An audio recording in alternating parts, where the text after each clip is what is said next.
Simon Histolainen et Emmanuel Durand, bonjour. Bonjour. Bienvenue à tous les deux au Buzz Media Orange Le Figaro. Alors Simon, vous avez fondé avec le succès qu'on connaît My Major Company et vous êtes maintenant le directeur général de People for Cinema. Et Emmanuel, vous êtes le vice-président marketing France des studios Warner Bros. Et ce qui vous réunit aujourd'hui, c'est The Pitch Factory. Alors un concours de mini-scénarios pour jeunes talents. Donc vous êtes tous les deux membres du jury. Et justement, pour évoquer votre actualité, on va regarder le chiffre du jour. C'est 130. Le nombre de mini-scénarios de pitch qui ont déjà été postés sur People for Cinema depuis l'ouverture il y a une dizaine de jours. Alors Simon, quel est votre objectif en lançant ce sujet? C'est de découvrir le nouveau Spielberg? On aimerait, s'il existe, on aimerait qu'il passe par cette plateforme. L'objectif est très simple, on a voulu appliquer ce qu'on faisait nous sur le financement, le financement communautaire et l'ouverture aux internautes, à la création. Il nous semblait très intéressant de remonter au tout début, ce qu'on appelle le pitch. Le pitch étant en fait le concept du film, l'idée résumée du film en quelques mots très rapidement. Donc pour nous, c'était extrêmement intéressant de remonter la filière créative en permettant aux internautes de donner toutes leurs idées de films, parce que finalement on a tous des idées de films au jour le jour avec nos amis, avec nos proches. Donc ça donne tout de suite une vision élargie de la création et ça nous semblait intéressant de positionner People for Cinema à ce niveau-là. D'accord, mais vous qui connaissez bien l'industrie du cinéma, c'est-à-dire qu'aujourd'hui, la création, on est en manque de créatifs, de création dans le cinéma? On n'est pas en manque, mais ce qui nous a fait, nous, Warner, nous associer à People for Cinema pour ce concours, c'est, on va dire, le vent frais que ça apporte dans la création et également, ça replace l'histoire au centre du développement d'un projet. Ça, c'est ce qu'on aime beaucoup, parce que souvent, c'est le parent pauvre, on va dire, dans le montage d'un projet. On va penser au cast, on va penser au réalisateur, et le scénario est parfois considéré comme secondaire. Parfois, pas tout le temps. Dans ce projet-là, au contraire, on voit bien que le montage du projet va se faire autour de l'histoire, et c'est ça qui nous a plu, et puis surtout la dimension d'aller chercher des talents. Donc, alors justement, ces talents, enfin, le gagnant verra son film porté à l'écran. Concrètement, comment va-t-on financer le projet? Est-ce que c'est les internautes qui vont miser Alors, pas du tout. Alors, pour rétablir un peu le processus du concours, c'est en 3 étapes. Donc, d'abord, ce pitch.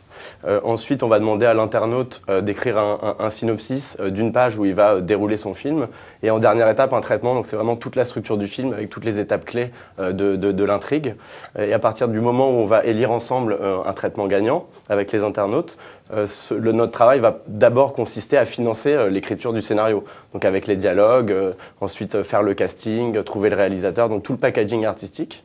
Et ça, quel budget vous estimez pour monter ce projet? Le budget de développement, il diffère suivant la taille du film, suivant le nombre d'auteurs qui vont intervenir sur l'écriture avec l'internaute. Mais si je devais donner une fourchette, on va dire c'est entre 30 et 100 000 euros sur un premier film pour tout le développement.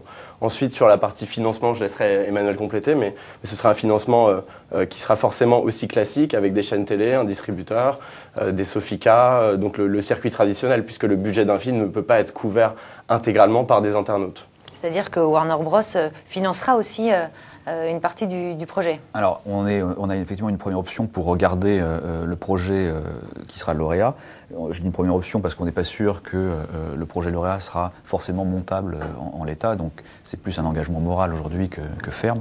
Et en revanche, on interviendra nous en tant que distributeur, pas producteur. Et clairement, la dimension financière du film, elle dépendra aussi de l'histoire. D'accord, mais justement, est-ce que vous avez déjà vos préférés? Quels sont les genres à fort potentiel? Ah non, je ne crois pas qu'on puisse voter pour un préféré. Ce qui vraiment devra, à mon avis, emporter le morceau, c'est la qualité de l'histoire en elle-même. Alors, le gagnant sera connu en janvier 2012. Quel horizon on peut espérer le voir sur les écrans? Le temps de l'écriture, le temps artistique est toujours malléable. Ça dépend de l'engagement de l'auteur. Et voilà, c'est généralement, on va dire, pour finir un scénario, il faut entre 6 mois et 1 an, avec toutes les réécritures qui sont nécessaires. Et ensuite, le temps de faire le tournage, de monter le film, il faudra attendre au moins 2 ans entre la fin du concours et une Donc sortie en d'ici fin salle. 2013. Voilà. Alors, People for Cinema contribue en général aux alentours de 2 à 10% du budget d'un distributeur. Est-ce qu'un géant comme Warner a vraiment besoin de ce genre de financement aujourd'hui? Non, ce qui nous a aujourd'hui drivé pour nous associer à Pitch Factory, c'est pas du tout une recherche de financement, c'est une recherche de talent réellement. Le talent est plus rare que l'argent. Et donc, c'est vraiment d'aller faire émerger les scénaristes de demain et faire ressortir des projets qui sont peut-être différents de ce qu'on voit actuellement. C'est-à-dire qu'Internet n'est pas seulement une menace pour l'industrie du cinéma aujourd'hui? Ah non, c'est une menace, certes, mais c'est surtout aussi une opportunité et on y travaille. D'accord. Simon Histolenen et Emmanuel Durand, merci. Merci à vous. Et à demain pour un nouveau Buzz Media.